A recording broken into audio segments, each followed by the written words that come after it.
পৃথিবীতে কোনো নেশা থাকলে সবচাইতে বড় নেশা হলো কৃষিকাজ। ইয়াবা বলেন, মদ বলেন, গাঞ্জা বলেন, হিরোইন বলেন, খাওয়ার চাইতে বড় নেশা হলো কৃষিকাজ। এই যে আমি দেখাচ্ছি, এই যে ধান, এই যে ধান, ভিডিওটা সবাই ঝড়ের গতিতে শেয়ার করেন, ভিডিওটা ভাইরাল করে দেন, ঝড়ের গতিতে শেয়ার করেন। কারণ এই আপনার একটা শেয়ারের দ্বারা চরণবিলের মুখে হাসি ফুটতে পারে, মানুষের মুখে। কারণ এই জন্যই বললাম, এটা বড় নেশা।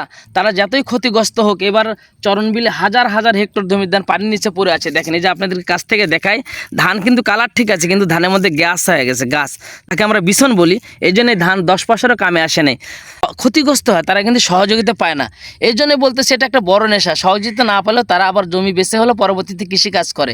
এই জন্য সরকার মহল থেকে, উচ্চ মহল থেকে জানে তাদেরকে সহযোগিতা করে আবার কি করবে, তারা তো পরবর্তীতে কৃষিকাজ করবেই, তাদের এই ছাড়া তো কাজ নেই। আসলে আমার ভিডিওটা যদি ভালো লাগে ঝড়ের গতিতে শেয়ার করেন। আর যারা মিডিয়া আছেন, মিডিয়ারা দেখছি এগুলো কথা বলে না। আসলে এই যে কৃষক ক্ষতিগ্রস্ত হচ্ছে, কয়টা কৃষক পাইছে আমার কমেন্টে অবশ্যই জানাবেন। আর কোথায় কোথায় ক্ষতিগ্রস্ত হচ্ছে অবশ্যই জানাবেন। আর ভিডিওটা ঝড়ের গতিতে শেয়ার করেন, যেন আমার দ্বারা আরেক ভাই উপকৃত হয়, আমার আপনজন উপকৃত। পানির নিচে কীভাবে পড়ে আছে দেখছেন, পানির নিচে ধান। এই দেখেন ধানগুলো কালার কত সুন্দর, কিন্তু গ্যাস বাড়ায় গেছে। ধানের কালার ঠিক আছে, কিন্তু গ্যাস বাড়ায় গেছে। আসলে দুঃখজনক ঘটনা। আমি বাংলাদেশ সরকার জনাব তারেক রহমানের কাছে আকুল আবেদন, অবশ্যই কৃষক, সারা বাংলাদেশের কৃষকের প্রতি সুদৃষ্টি দিবেন। কৃষকেরা যেগুলো কাজ করে ক্ষতিগ্রস্ত হয়, আপনি সেই জিনিসটা তদন্ত করে তাদেরকে কৃষি কাজ করে সহযোগিতা করবেন। ধন্যবাদ সবাইকে। আশা করি কথাগুলো বুঝতে পারছেন।